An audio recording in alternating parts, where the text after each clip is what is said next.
Ja ku po ritakohemi sërish me mua Tirona Lilin për të ndarë historinë e radhës. Historia është shumë e tmerrshme.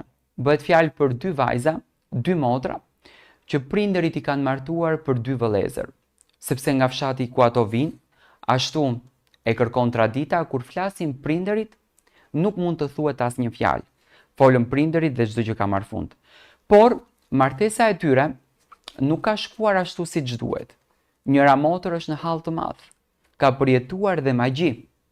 Por kush e beson? Askush nuk e beson. Përpos gjithë tmerrit që kalojnë edhe dhunën familjare.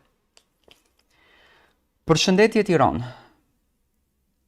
Po e shkruaj këtë letër, por duart më driten. Sepse kam frikën më të madhe të mundshme në qoftë se nga shkrimi, familjarët do ta kuptojnë se për kë bëhet fjalë.